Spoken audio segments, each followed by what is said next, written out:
성도는 모든 만물에게 복음이 전파되는 것으로 기뻐할 수가 있습니다. 마가복음 16장에 보면 그 뒤에 이제 예수님께서 부활하시고 승천하시기 전에 예수님께서 제자들을 친히 만나시면서 이렇게 말씀하십니다.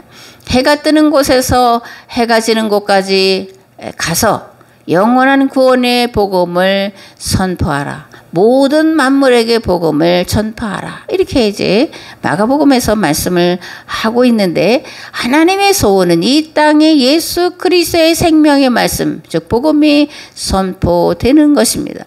하나님의 뜻이 하늘에서와 같이 이 땅에서도 이루어지는 것, 곧 이 땅에 하나님 나라가 이루어지는 것을 하나님은 가장 기뻐하시고 그것이 하나님의 소원입니다. 그러므로 교회와 성도도 하나님 나라가 확장되는 것을 위해 헌신하고 수고해야 하고, 그러한 일을 할 때에 환경과 마귀로부터 오는 고난과 환난을 주님 안에서 주님과 함께 기뻐해야 하고 기뻐할 수 있어야 합니다. 아멘. 관용을 베풀라 이렇게 이제 또 말씀하고 있죠. 기뻐하라 그렇게 말씀한 다음에 관용을 베풀라 이렇게 말씀합니다. 여기 관용을 베풀라라는 이 헬라어 단어는 에피에이케스라는 말인데, 소원이나 역경을 당해도 쉽게 동요되거나 넘어지지 않고 평정심을 유지하는 것, 즉 인내와 절제를 말하고 있습니다. 오뚜기 같은 거죠. 그죠? 오뚜기는 아무리 넘어뜨리려고 해도 그 중심이 가장 밑에 있기 때문에 넘어지지 않는데, 관용, 너그러움은 중심이 가장 낮은 곳에 가장 밑에 있을 때에 베풀 수 있는 하나님의 능력이다. 그런 거예요.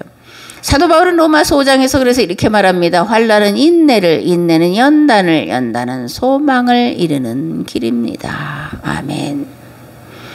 예수 그리스도 안에 있는 기쁨으로 충만한 사람은 다른 사람과의 관계에서도 언제나 선하고 복된 관계를 이루어갈 수 있습니다.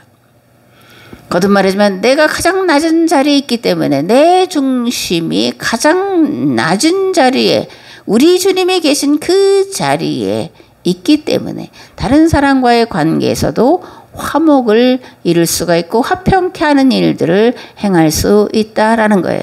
근데 문제는 내가 그리스도 안에 온전히 거하느냐 아니냐에 있다라는 겁니다. 온전히 그리스도 안에 거하고 있다면 문제가 없겠지만, 그렇지 않을 때는 힘들고 어려운 일이 닥칠 때 믿음을 지킬 수 없게 되고 복음의 걸림돌이 될 수도 있습니다. 그러므로 온전한 인내와 절제를 이루도록 힘쓰고 애써야 하는 것이 성도의 마땅한 도리다라는 겁니다. 아멘.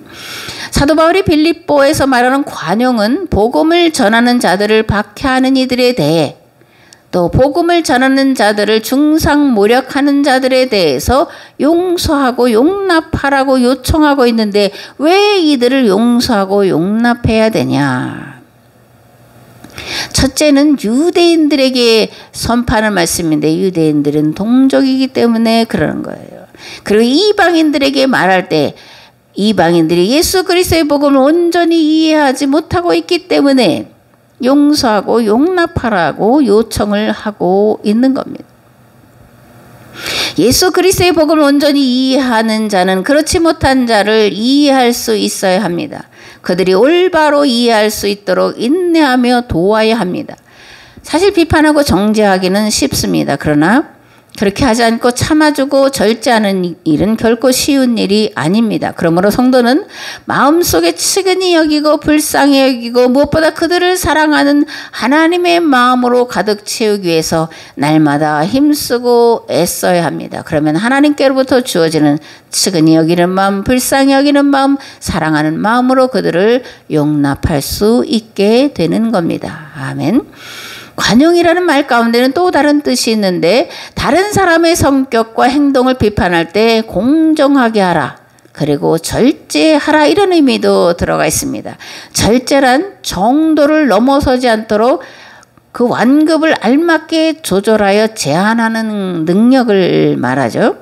근데 이러한 절제는 그리스도 예수님의 마음으로 충만할 때에만 가능한 일이에요. 관용과 절제는 십자가의 능력이고, 십자가의 능력은 자기를 비움에서 나오는 능력이고, 그리고 무엇보다 관용을 베풀어야 할 근본적인 이유는 우리가 죄 사함을 받은 자이기 때문에 그렇습니다. 아멘.